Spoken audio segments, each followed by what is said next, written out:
I don't have an osmotic problem, so I just need to conserve everything in equal quantities. Well, so conserve sodium, water. All right, great, cardiac output, right? So we've got, these are the things that have to happen to fix it. And what are my players? My players are, right, aldosterone, ADH, Ang2, intrinsic control.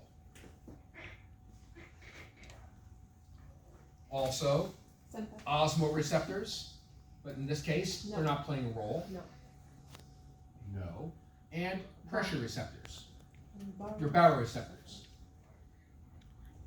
And atrial Yes. stretch receptor. Atrial stretch receptor. And atrial stretch. These are our players, right? And so, you go through the list. All right, well, these are the players, these are all the players we've been dealing with. So, atrial stretch, is that a problem? Blood pressure problem? Yes, I need to deal with that. Pressure receptors, baroreceptors, pressure problem, yep. Osmoreceptors, no. Okay, I need to conserve water, that's aldosterone. Sodium. I need to conserve water, that's ADH.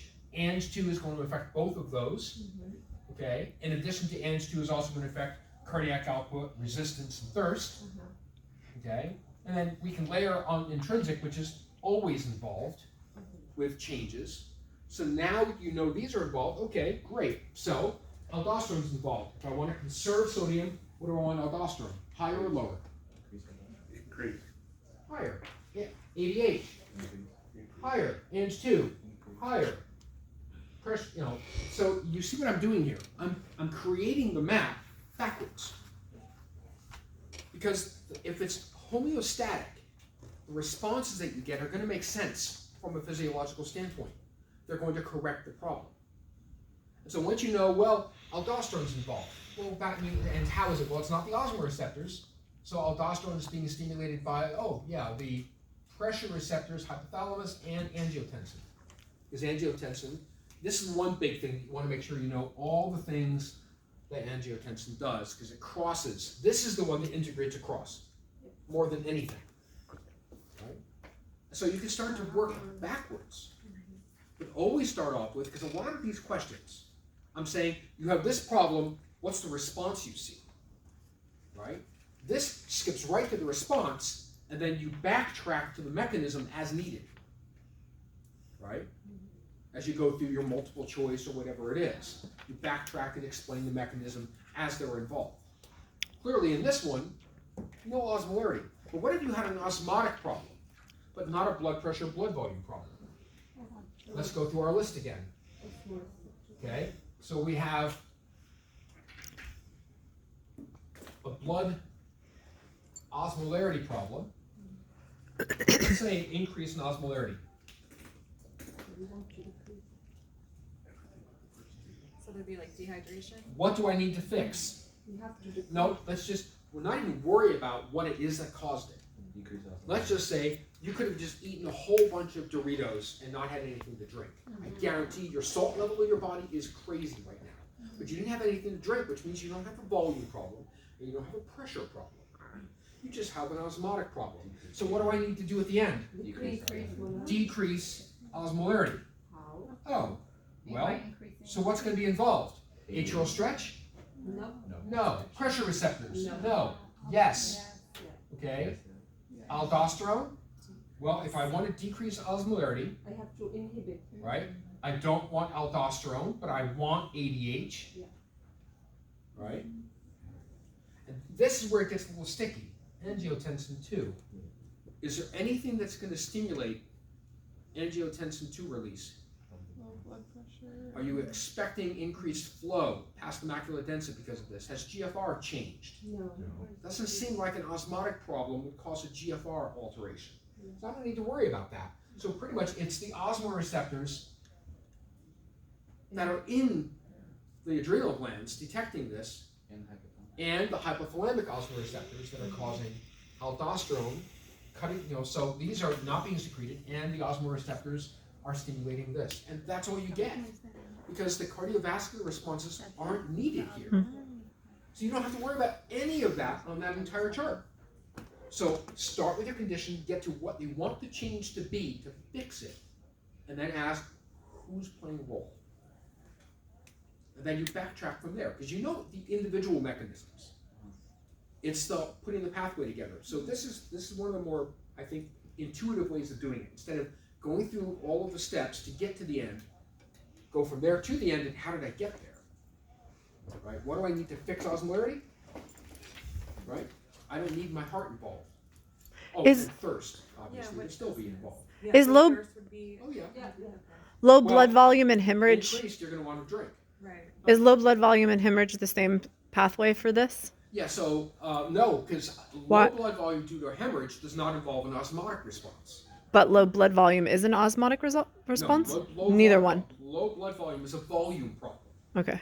So if I bleed, Right. you know, I get a wound and I bleed out, I'm bleeding everything. So both of them have nothing to do with the osmo, yeah, pathway. only dehydration causes, has something to do with the osmo receptors, right? Yeah, 'cause when you dehydrate, you're not losing equal amounts of water and salt. Right. When It's, you bleed, you lose everything. yeah. Okay.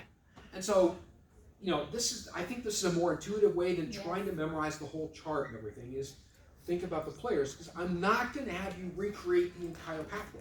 Okay. I'm not going to sit there, 25 points, recreate that.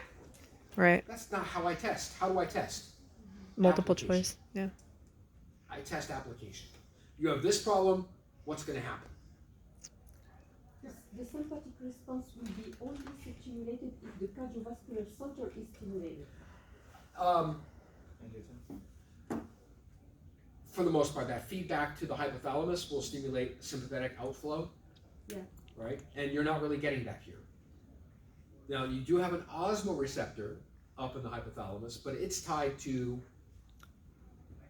ADH, aldosterone. But in this case, remember, aldosterone, the adrenals have their own receptors. And if they don't detect an osmotic problem, for example, if there's a blood loss, if they don't detect an osmotic problem, they're just going to shut down. If they detect, if they detect high osmolarity, the last thing you want is more salt.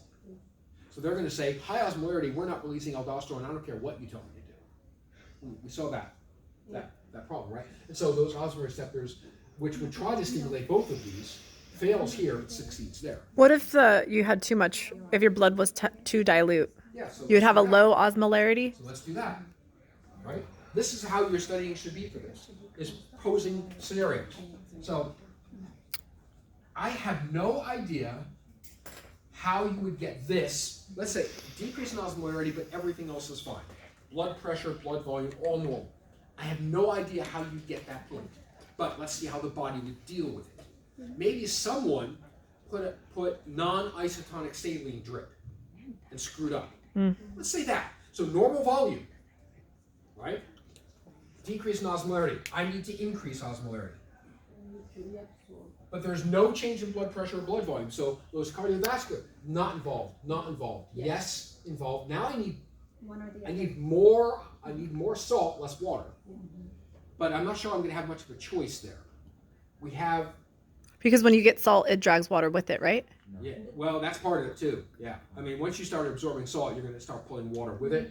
And I don't know, there's no feedback to ADH that says, oh, we are hypoosmotic, therefore don't secrete. So the osmoreceptors here are going to likely stimulate both.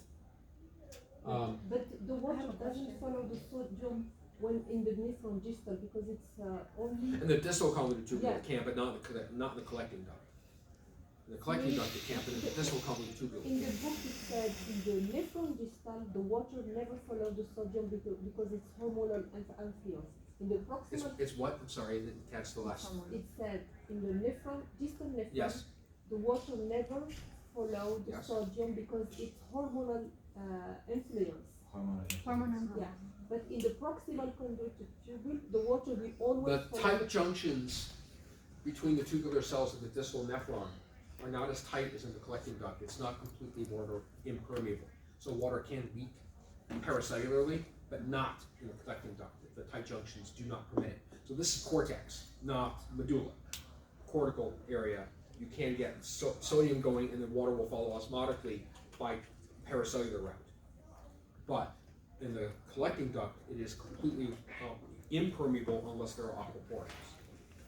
Right? And so, this is a tougher problem, and so it's a little harder to predict what's going to go on with ADH here. And here's the reason why it's a tougher problem. Does the body ever experience this?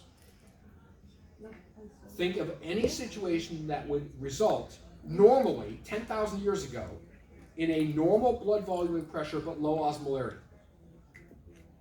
I suppose a salt deficit in your diet might do it. Okay.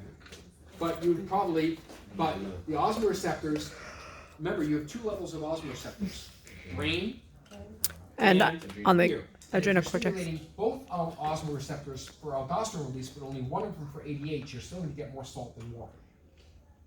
So I'm guessing right now, not entirely certain. That's probably what would happen. But this is what you want to do is probe your knowledge. And so if I asked that question, for example, I would expect to see answers that are uncertain what to do about this, because I'm a little uncertain about it, but I can speculate intelligently about what I think is going on. So I would expect to see some variation in the answers as long as you're reasoning things out. Fine. Okay. I'd have to actually have to do research into this condition to find out what exactly is going on here, because there may actually be a mechanism that shuts that down separate from the aldosterone. I don't know. Anyway, so that's the idea, is just probe with scenarios. There aren't that many. There's blood pressure, blood volume, and osmolarity. Salt, yeah. And that's pretty much it. And the more you do it, the more the pathway, you don't remember the whole thing. You remember the pieces as you need them. And that's better than trying to recreate this on a piece of paper. Talk about how G cells get stimulated. Can you talk about how G cells get